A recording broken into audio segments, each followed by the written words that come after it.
තෙරුවන් සරණයි ස්වාමීන් වහන්සේ. ස්වාමීන් වහන්සේ අපේ YouTube නාලිකාවේ ශ්‍රාවකෙක් බොහෝ දිනක ඉඳලා ගැටලුවක් අහලා තියෙනවා. මම ස්වාමීන් වහන්සේ ඒ ප්‍රශ්නය ඒ විදිහටම අහන්නම්. අවසන හාමුදුරුවනේ. තෙවන ප්‍රශ්නය විමසන්න අවසර හාමුදුරුවනේ. මේක ප්‍රසිද්ධ රහසක්. හාමුදුරුවන්ට රාත්‍රී ආහාරය අකප ඇයි? මම අහලා තියෙනවා ඉස්සර හාමුදුරුවරු රාත්‍රියටත් දානෙ ගත්තා කියලා. මම නම් පෞද්ගලිකව කැමති එහෙම දෙන්න.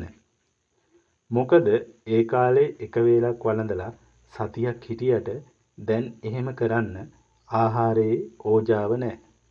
ඒ වගේම හාමුදුරුවනේ කවුරු හරි හාමුදුරු කෙනෙක් ගිලන් වෙලා නම් ඩොක්ටර් කියනවා නම් රාත්‍රී ආහාරය අරගෙන බෙහෙත් ගන්න කියලා. එතකොට එහෙම කරාට කමක් නැද්ද? අනිත් එක තමයි හාමුදුරුවනේ රාත්‍රී ගිලන්පස සෑන්ඩ්විච්, එළවලු සුප්, චීස්, කුරක්කන් කැඳ, පිටි වර්ග වලින් සකස් කළ පාන, නෙස්ට් මෝල්ට් ඇන්කර් රත්ති වැනි දේ පූජා කළාට කමක් නැද්ද?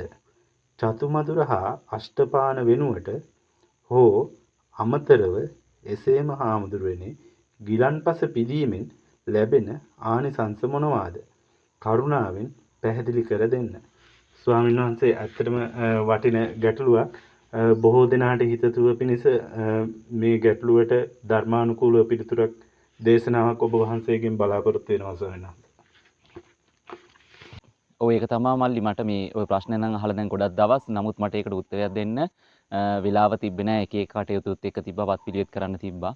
ඉතින් ඒ නිසා මේ දවස් ටික එක බැරි වුණා. නමුත් ඉතින් දැන් වෙලාවක් හම්බුන වෙලාව තමයි මම මේ දේ කරන්නේ. එතකොට මේ අහලා තියෙන ප්‍රශ්නෙට මම උත්තර දෙන්නේ බුදුරජාන් වහන්සේ දේශනා කරපු කාරණා හරහාමයි. ඒ කියන්නේ සූත්‍ර පිටකේ හා විනය පිටකයේ මුල් කරගෙන තමයි අපිට මේ දේශනා නැත්නම් මේ කාරණා ඉදිරිපත් කරන්න පුළුවන්. එක මිනිස්සෙක් මට බැනලා තිබ්බා මේ මෝඩ හාමුදුරුවෝ මොකද්ද මේ පොත් වලින් බලලා මේ කතා කරන ප්‍රඥාව නැහැ කියලා.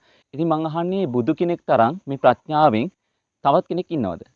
බුදු කෙනෙක් තරම් ප්‍රඥාවෙන් ඉන්න තවත් කෙනෙක් මේ ලෝකේ ඉන්නවනම් ඒත් බුදු කෙනෙක් පමණයි. ඒතර බුදුරජාන් වහන්සේ දේශනා කරපු ධර්මය විනය ඒ ප්‍රඥාවෙන් දේශනා කරපු දේ.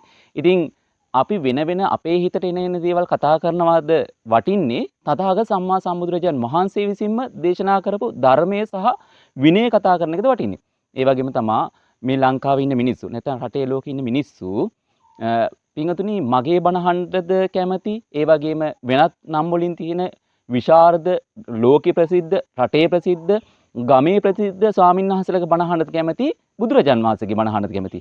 අපි නම් කැමති, අපි සියලු දෙනාම කැමති, මමත් පෞද්ගලිකව කැමති, මමත් ඇත්තටමත් කැමති බුදුරජාන් වහන්සේ කුමක් වදාළසේක්ද? බුදුරජාන් වහන්සේ දේශනා කරපු ධර්මය අහන්න තමයි අපි සියලුම දෙනා කැමති. ඒ නිසා බුදුරජාන් වහන්සේ ධර්මයේ විනය දේශනා කළා.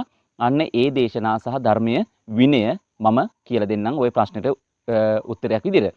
එතන ඔක අහලා තිබ්බා මොකද්ද මේක ප්‍රසිද්ධ රහසක් කියලා. ඇත්තට ඉතින් ප්‍රසිද්ධයි රහසක්. රහසක් නම් ඒක ප්‍රසිද්ධ වෙන්නත් බෑ. ප්‍රසිද්ධ නම් ඒක රහසක් වෙන්නත් බෑ. නමුත් ඉතින් අපි හැමෝම දන්නවා ඒක එහෙම දෙයක් තමයි. මොකද රැයට වළඳන නැත්නම් රැයට අනුභව කරන ස්වාමීන් වහන්සේලාත් ඉන්නවා. ඉතින් මට නම් ප්‍රශ්නයක් නැහැ කොහොම වුණත්. ඒක වැළඳුවත් ප්‍රශ්නයක් නැහැ, නොවැළඳුවත් ප්‍රශ්නයක් නැහැ. මොකද ඒක උන්වහන්සේලාගේ දෙයක්. මොකද මගේ සීලය රැක ගන්න ඕනේ මම. ඒතර ඒක උන්වහන්සේලාගේ කිසි ප්‍රශ්නයක් නැහැ මට ප්‍රශ්නයක් නැහැ. ඒතර අහපු නිසා මේකට උත්තරේ දෙන්නේ මේ අහලා තියෙන්නේ මොකද්ද? ඇයි බුදුරජාන් වහන්සේ රාත්‍රියට නැත්තම් 12න් පස්සේ නැත්තම් විකාලේ වළඳන්න එපා කිව්වේ කියලා. එතකොට මේක ලස්සන සූත්‍ර දේශනා කීපයක්ම තියෙනවා මජ්ක්‍ධිම නිකායේ දෙවෙනි පොත් වහන්සේගේ සහ විනය පිටකයේ ඇසුරු කරගෙන අපිට මේ දේ කතා කරන්න පුළුවන්. එතකොට බුදුරජාන් වහන්සේ විකාලේ වළඳන්න එපා කියලා 12න් පස්සේ නැත්නම් ඉර අවරට ගියාට පස්සේ වළඳන්න එපා කියලා ඇවතක් නැත්නම් සීලයක් පැනෙව්වා. එතකොට ඒක තියෙන පචිති ඇවතක් තමයි ඒක තියෙන්නේ. ඉතින් ඒතර ගිහි කට්ටියට ඔක දන්නේ පචිති ඇවත් මොකද්ද? සංඝාසේස මොකද්ද? සේකියා මොනවද? තුලසීන් නිසැඟි මේ දේවල් දන්නේ නමුත් ඇවතක් තියෙනවා. මෙන්න මෙහිමයි පනවන්නේ බුදුරජාන් වහන්සේ ශික්ෂාපදය. යෝපන බික්කෝ විකාලේ කාදනියන් වා භෝජනියන් වා කාදේයවා බුඤ්ජේයවා පාචිත්‍යං කියලා තමයි පනවන්නේ. කියන්නේ යම් මහණෙක් විකාලේ කෑ යුතු දෙයක් හෝ බිඳිය යුතු දෙයක් හෝ කානම් හෝ බුදීනම් හෝ පචිති ඇවතකි කියලා තමයි ශික්ෂාපදේ පනවන්නේ. එතකොට ඇයි බුදුරජාන් වහන්සේ මේ 12න් පස්සේ නැත්තම් විකාලේ වළඳන්න එපා කිව්වේ කියලා අපි සූත්‍ර කීපයක් හරහා නැත්තම් ඇසුරු කරගෙන මේකට හේතුව විමසා බලමු. මෙන්න මේ විදිහට තියෙනවා කීටාගිරි සූත්‍රය කියලා සූත්‍රයක් තියෙනවා. ඒක තියෙන්නේ මජ්ක්‍ධිම නිකායේ පොත් වහන්සේගේ සඳහන් වෙනවා කීටාගිරි සූත්‍රය. මම පුළුවන් වුණු ලින්ක් එක දාන්නම්. කීටාගිරි සූත්‍රය අනිවාර්යෙන් ඔබ බලන්න ලස්සන සූත්‍රයක්. ඒ සූත්‍රය තියෙනවා මොකද බුදුරජාන් වහන්සේ දහවල විකාලේ වැළකුණේ කියලා. මෙන්න මේ විදිහට පටන් ගන්නවා. මා විසින් මෙසේ අසන ලදී. එක් සමයක භාග්‍යවතුන් වහන්සේ මහත් සංඝ පිරිසක් පිරිවරා කසී ජනපදයේ සැරිසනසේක. එකල්හි භාග්‍යවතුන් වහන්සේ භික්ෂුන් වහන්සේලා ඇමතූසේක. ඒතකොට බුදුරජාන් වහන්සේ කසී කියන රාජ්‍යයේ නැත්නම් ඒ ගමේ වඩිනකොට භික්ෂු සංඝයා අමතා මෙන්න මෙහෙම කියනවා. මහණෙනි මම් ඌ කලි රාත්‍රී භෝජනේ හැරපියා වැළඳුවෙමි. මහණෙනි රාත්‍රී භෝජනේ හැරපියා වළඳන මම නිරෝගී බවද ශරීරයාගේ සැහැල්ලු පැවැත්මද කාය බලයේද සුඛ විහරණයේද දනිමි. අන්න බුදුරජාන් වහන්සේ කියන මොකද්ද? මම රාත්‍රී විකාලයේ අතහැරියා. ඊට පස්සේ මේ විදිය රාත්‍රී විකාලයේ වළඳන එක අතහැරියට පස්සේ මම නිරෝගී බවද ශරීරයේ සැහැල්ලු බවද කාය බලයේද සුඛ විහරණයේද නිසා මට ඒක මහා පහසුවක් වුණා. අන්න බුදුරජාන් වහන්සේ දේශනා කරනවා රාත්‍රී විකාලයේ වළඳන එක බුදුරජාන් වහන්සේ අතහැරියා කියනවා. ඒ නිසා බුදුරජාන් වහන්සේට කාය බලයේද ඒ වගේම සැප විහරණයේද පහසුවද තිබ්බා කියලා කියනවා. ඒව තොපිද මහණෙනි රාත්‍රී භෝජන හැරපියාම වළඳුව. මහණෙනි තොපිද රාත්‍රී භෝජනයේ හැරපියා වළඳන්නා වූ නිරෝගී බවද නිදුක් බවද සැහැල්ලු පැවැත්මද කාය බලයේද සුඛ විහරණයේද දැනුවයි කියා භාග්‍යතුන් වහන්සේ වදාළසේක. ඊට පස්සේ භාග්‍යතුන් වහන්සේ කියනවා එහෙනම් පින්වත් මහණනි ඔබත් මොකද්ද කරන්න කියන්නේ රාත්‍රී භෝජනයෙන් වැළකී ඉන්න. ඒ නිසා ඔබටත් කායික බලය ඒ වගේ සැප විහරණය ඒ වගේ පහසුව නිදුක් නිරෝගී බව බණ භාවනා කරන්න පහසුවක් ඇති වෙනවා. ඒ නිසා ඔබ වහන්සේලාත් මොකද්ද රාත්‍රී භෝජනයේ වැළකී ඉන්න කියලා බුදුරජාන් වහන්සේ දේශනා කරා. එක්විති භාග්‍යතුන් වහන්සේ පිළිවෙලින් කසී දනව්වේ සැරිසරා කීටාගිරි නම් වූ කසී දනව් වැසියන්ගේ නියම් ගමට පිළිපන්සේක. භාග්‍යතුන් වහන්සේ කසී රට කීටාගිරි නම් වූ නියම් ගමේ වාසය කළා. ඔන්න බුදුරජාන් වහන්සේ ඊට පස්සේ කසී රට ඒ ගමන වැඩියා කියලා සඳහන් කරනවා. ඊට පස්සේ මේ කතාව ලස්සන කතාවක්. ඇත්තට මේ සූත්‍ර දේශනාව අපිට කරන්න පුළුවන් නම් කියලා දෙන්න පුළුවන් නම් ඉතාම ලස්සනයි. ඉතින් මේකේ තියෙනවා ඊට පස්සේ අස්සජි පුනබ්බසුක කියන භික්ෂුන් මේ ශික්ෂාපදේ පැනවපු එක ගැන නොසතුටු වුණා. ඔවුන් වහන්සේලා මේ සිල්පදේ ආරක්ෂා කරන්නේ නැතුව උකටලි වෙලා මේ ශික්ෂා ප්‍රතික්ෂේප කරලා හිටියා. එතකොට බුදුරජාන් වහන්සේ ලස්සනට මේකේ බුදුරජාන් වහන්සේ සද්ධානුසාරී ධම්මානුසාරී කායසක්ක දිට්ඨපත ඒ වගේම ඒ ශ්‍රාවකයන් පිළිබඳව ගොඩාක් ලස්සන ධර්ම කාරණා බොහෝ සංඛ්‍යාවක් ඉදිරිපත් කරනවා. ඊට පස්සේ මේකේ විශේෂ කාරණාවක් තියෙනවා. මොකද්ද? මෙහෙම දේශනා කරාට පස්සේ බුදුරජාන් වහන්සේ මේ විඳීම ගැන ගොඩාක් දේශනාවක් කරනවා. ඒ කියන්නේ මේ ඔබට මේ සූත්‍ර දේශනාව බලන්න මට මේ දැන් අහපු ප්‍රශ්නෙට විතරයි මම මේ දෙන්නේ. දැන් මම මේක අහපුවම මට ගොඩාක් කාරණා ගලාගෙන එනවා. ඒ කාරණා ගලාගෙන එන ප්‍රමාණෙත් එක මට අර මොකද්ද කොම්පියුටර් වගේ ස්ට්‍රක් වෙනවා. මම කොම්පියුටරයක් වගේ දැනුමක් තියෙන කෙනෙක් කියන එක නෙමෙයි. මේකේ මේ ස්ට්‍රක් වෙනවා අර ගොඩක් කාරණා එනකොට. නමුත් අර කාලයත් එක්ක අපි සීමිත ප්‍රමාණයක් කියන්න ඕනේ. එතකොට පින්වතුනි මෙන්න මේ ලස්සන සූත්‍ර දේශනාව මේක විදීම සම්බන්ධයෙන් දේශනා කරලා තමයි බුදුරජාන් වහන්සේ මේ ශික්ෂාපදයේ පණවන්නට හේතු හිම මෙන්න මේ කීටාගිරි සූත්‍රය සඳහන්. නමුත් මෙන්න මෙතන විශේෂ කාරණාවක් තියෙනවා මෙන්න මෙහෙම. සද්දස්ස භික්ඛවේ ශාවකස්ස සත්තු ශාසනේ පරියෝගාය වත්තාරෝ අයමේව ධම්මෝ හෝති. සත්තා භගවා ශාවකෝ හමස්මි ජානාති භගවා නාහං ජානාමි. සද්දස්ස භික්ඛවේ ශාවකස්ස සත්තු ශාසනේ පරියෝගාය චත්තාරෝ රුම්හණියං සත්තු ශාසනං හෝති ඔජවන්තම්. මෙන්න මෙහෙම කියනවා සාස්තු ශාසනේ හාත්පසින් නගාගෙන සිටිනා ශ්‍රාවකයාගේ මේ අනුධර්මය වෙයි. මොකද කියන්නේ මේ බුදුරජාන් වහන්සේගේ සාස්තු ශාසනයේ වැඩෙන විපුලත්වයටපත් වෙන නැත්නම් වර්ධනය වෙන නැත්නම් ඵල නිලා ගන්න ශ්‍රාවකයාගේ අනුධර්ම හතරක් තියෙනවා කියනවා. අනුධර්ම තියෙනවා කියන මෙන්න මේ අනුධර්ම. ඔන්න ඕක තමයි මේ කීටාගිරි සූත්‍රේ ගන්න තියෙන ලස්සනම කාරණාව. එතකොට මෙන්න මේ අනුධර්ම අපි ළඟ තිබ්බොත් තමයි පිටින්ගතුනි අපිට මේ බුද්ධ ශාසනය වැඩෙන්න පුළුවන්. එතකොට මේ සියලුම ප්‍රශ්න වලට විසඳුම වෙනවා. අර දැන් කියවුවේ දැන් කවුද කිව්වේ මට කිව්වනේ මේ ඔය පොත් වලින් බලලා ප්‍රඥාවක් නැහැ පොත් වලින් බලලා කතා කරන්න කියලා. එතකොට මෙන්න මේ බලන්න බුදුරජාන් වහන්සේ දේශනා කරේ කුමක්ද කියලා බලන්න කියනවා. බුදුරජාන් වහන්සේ සාසුන් වහන්සේ වනසේක මම වනාහි ශ්‍රාවකයා වෙමි. බුදුරජාන් වහන්සේ දන්නාසේක මම වනාහි නොදනිමි. එතකොට කියනවා බුදුරජාන් වහන්සේ තමයි සාසුන් වහන්සේ. මම ශ්‍රාවකයා. බුදුරජාන් වහන්සේ දන්නාසේක මම වනාහි නොදනිමි. එතකොට කවුද පින්වතුනි සාසුන් වහන්සේ? තථාගත සම්මා සම්බුදුරජාන් වහන්සේ මගේ සාසුන් වහන්සේ. අපේ සාසුන් වහන්සේ. අපි කවුද? අපි ශ්‍රාවකයෝ. දැන් මේක වෙලා තියෙන්නේ මොකද්ද? බුදුරජාන් වහන්සේ ශ්‍රාවකෙක් බවට තමයි පඬිත මොහොඩ මිනිස්සු හිතාගෙන ඉන්නේ. ඇයි? ප්‍රඥාව කියලා හිතන්නේ මොකද්ද? තමන්ගේ දෙයක් කියලා. ඒතර බුදුරජාන් වහන්සේ සාසුන් වහන්සේ වෙන්න ඕනේ නැහැ. ඒතර ඒ පිරිසට ප්‍රඥාව උනේ කවුද? තමන්ම ඉගෙන ගත්තා. එහෙනම් බුදු කෙනෙක් කොහොමද? මෙතන තියෙන මොකද්ද? ඒ බුද්ධ ශාසනය අභිවෘද්ධියකට විපුල බවට පත් වෙන ශ්‍රාවකයාගේ ස්වභාවය තමයි මොකද්ද? භාග්‍යතුන් වහන්සේ සාසුන් වහන්සේ වෙනසේක මම වනාහි ශ්‍රාවකයමි. භාග්‍යතුන් වහන්සේ දන්නාසේක මම වනාහි නොදනිමි. දැන් මේ වෙලාව තියෙන මොකද්ද? මම දන්නවා බුදුරජාන් වහන්සේ දන්නේ නැහැ. මිනිස්සු ප්‍රමාණය තමයි මේ ලංකාවේ බොහෝ තැනක බොහෝ තැන්වල දකින්න ලැබෙන්නේ. ඉතින් මෙන්න මේ අනුධර්ම හතර තියෙන්න ඕනේ කියනවා. එතකොට දැන් අපිටත් පින්වතුනි ඇයි බුදුරජාන් වහන්සේ රාත්‍රියේ වළඳන්න එපා කිව්වේ කියලා එනකොට ප්‍රශ්නේ මෙන්න මෙතන තමයි අපිට නතර වෙන්න ඕනේ. කොතනින් නතර වෙන්න ඕනේ? බුදුරජාන් වහන්සේ සාසුන් වහන්සේ වෙනසේක. මම වනායි ශ්‍රාවකයා වෙමි. බුදුරජාන් වහන්සේ දන්නාසේක මම වනායි නොදනිමි. ඔන්න ඔය වචන ටික පාලියනුත් ඔබ ඉගෙන ගන්න. මෙන්න මේ වචන ටික හොඳට මතක තියාගන්න. එතකොට අපිට කිසි ප්‍රශ්නයක් එන්නේ නැහැ පින්වතුනි.